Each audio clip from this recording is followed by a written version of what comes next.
The Sea of Galilee could be unpredictable. One moment it was calm, the next moment a raging tempest. In Matthew chapter 8, verses 23 to 27, we encounter Jesus and his disciples caught in one such storm. The waves crashed over the boat, threatening to swallow them whole. Fear gripped the disciples' hearts. Yet amidst the chaos, Jesus slept. Can you imagine that? The wind howled, the boat tossed, and the Savior of the world slumbered. This scene reveals a powerful truth about Jesus. He is not surprised by our storms. He is not overwhelmed by our troubles. He is our anchor in the storm.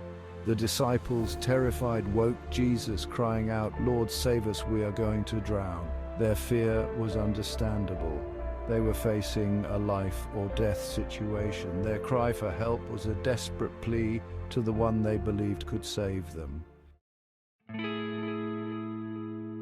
Jesus' response to the disciples is both comforting and astonishing. "Why are you so afraid?" he asked. "You of little faith." In this simple rebuke, we see the perfect blend of Jesus' humanity and divinity.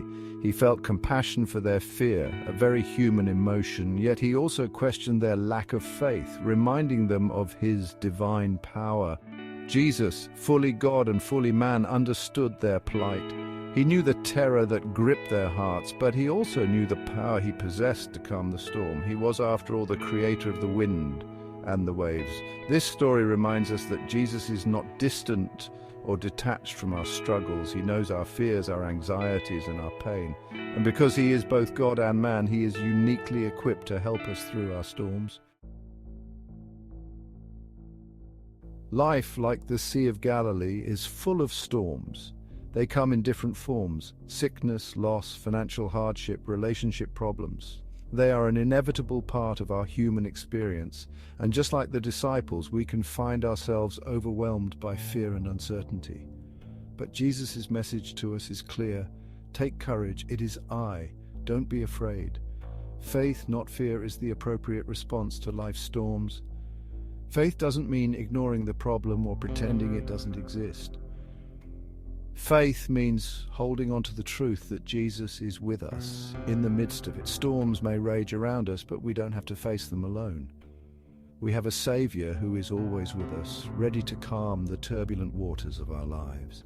He is our hope, our refuge, our ever-present help in times of trouble. Section 4. Peace, be still. With a word, Jesus rebuked the wind and the waves. "Quiet, be still," he commanded, and instantly the storm ceased and a great calm settled over the sea. Imagine the awe and wonder that filled the disciples' hearts as they witnessed this incredible display of power. This miracle reminds us that Jesus has authority over all creation. He is the one who spoke the world into existence. He is the one who holds the universe together. And he is the one who can calm the storms of our lives. His power is not limited to calming physical storms. He can calm the storms in our hearts and minds as well. He can bring peace to our troubled souls and hope to our weary spirits. His peace, unlike anything the world offers, surpasses all understanding.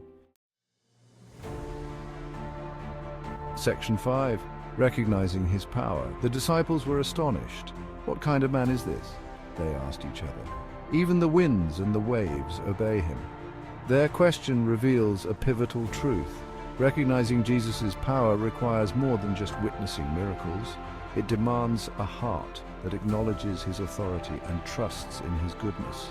We, like the disciples, must move beyond mere wonder to genuine faith.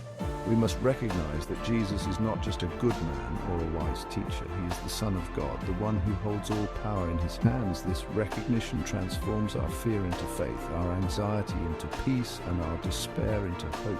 It empowers us to face our storms with courage, knowing that the one who commands the wind and waves is also the one who holds our future.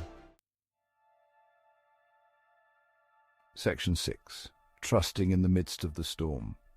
The story of Jesus calming the storm is an invitation. It is an invitation to trust in Jesus, especially when life feels overwhelming. It is a reminder that he is always with us, even in the darkest of storms. He may not always calm our storms immediately, but he will always see us through them. Let us learn from the disciples' experience. Let us not allow fear to paralyze us or doubt to cloud our vision. Instead, let us fix our eyes on Jesus, the author and perfecter of our faith. Let us trust in his power, his love, and his unwavering presence. For in his presence we find peace that surpasses all understanding. And in his power we discover the strength to weather any storm life may bring our way.